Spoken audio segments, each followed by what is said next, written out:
तीन वर्षरे सफा हेब जमुना नदी। दीर्घ दिन पर राजधानी हटिला जमुना नदी विवाद। उपराज्यपाल बीके सक्सेना अधीन में त्वरान्वित चली जमुना नदी सफाई काम। 2023 रु एथिरे ब्रेक लागिथिला। दीर्घ दिन हेब गंगा समेत जमुना नदी बहु मात्रा प्रदूषित होइतिबार देखा जाउछि। कलकारखाना बाहर विषाक्त जल एही नदी को छड़ा जाउतिबारु जमुना नदी आहुरी प्रदूषित होइछि। एपरिकी नदी में फेड़ भासुथिबार देखा मिलुछि। एणु जमुना नदी को सफा करने अनेक दिन योजना करा जायतिले मध्य एहा फेल मारिथिला।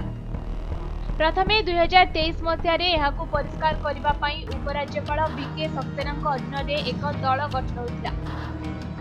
केंद्र तरफरु तांकु नियुक्ति नहीं ढेर समर्थन मिलुथिला। मात्र से समय आप दल सरकार गढ़ुथिला। मात्र आप एथिरे सहमति प्रदान करनथिला।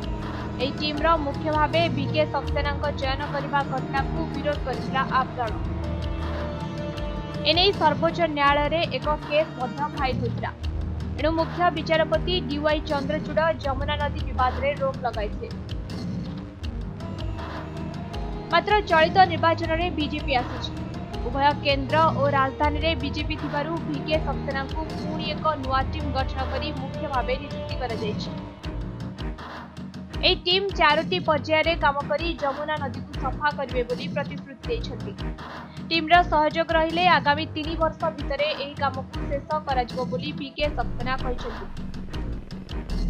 तेबे दीर्घ दिन पर एही विवाद रे पूर्णछेद पड़िछि।